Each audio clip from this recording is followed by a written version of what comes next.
So for our first example, we will be dividing 6/7 and 2/3.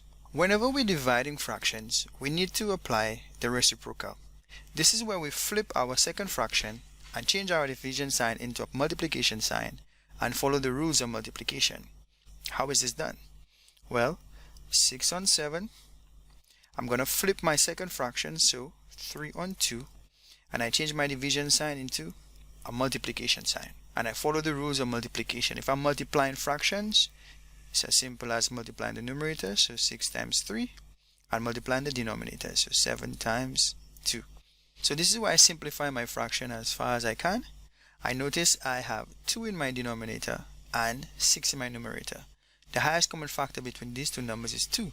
So 2 into 2 is 1, 2 into 6 is 3. 3 and 7 have no common factors. So what am I left with? Well, I have 3 times 3 in my numerator, which is 9, and 7 times 1 in my denominator, which is 7. 9 on 7 is an improper fraction, so let's change it to a mixed number. 7 to the 9 is equal to 1, remainder 2 on 7. Answer. For our next example, we will be dividing 4/5 and 1 1/4. Our second fraction is a mixed number, so let's change it into an improper fraction. 4/5 divided by 1 times 4 is 4, 4 plus 1 is 5, 5 on 4. Here we apply the rule of reciprocal. I'm going to flip my second fraction and change my division sign into a multiplication sign. So 4/5 times 4 on 5. So I have 4/5 times 4/5. I apply the rules of multiplication. I have 4 times 4 over 5 times 5. I notice I have no common factors between any number in my numerator and denominator. So 4 times 4 is 16. 5 times 5 is 25. 16 on 25 is a proper fraction, so this is our answer. For our next example, we will be dividing 4 3/4 and 2 2/5. These are two mixed numbers, so we need to change them into improper fractions. So 4 times 4 is 16 plus 3, this is 19 on 4, divided by 2 times 5 is equal to 10. 10 plus 2, that is 12 on 5.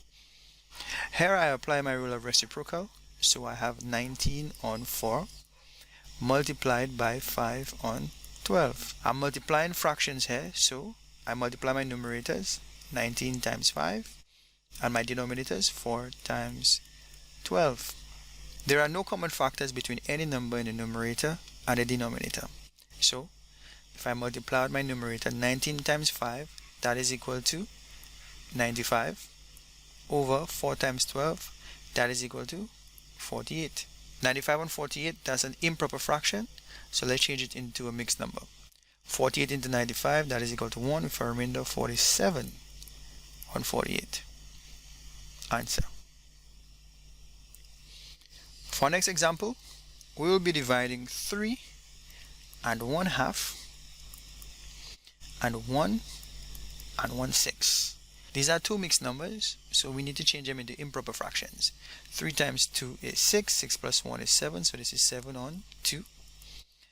1 times 6 is 6, 6 plus 1, so this is 7 on 6.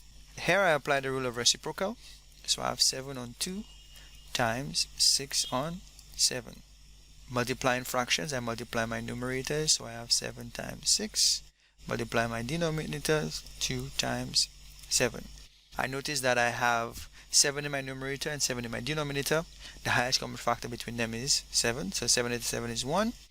7 into 7 is also 1. I have 2 in my denominator and 6 in my numerator. The highest common factor between these two numbers is 2. So 2 into 2 is 1. 2 into 6 is 3. So I'm left with 1 times 3 in my numerator, that is equal to 3. And 1 times 1 in my denominator, that is equal to 1. 3 over 1, this is equal to 3. So our answer is 3.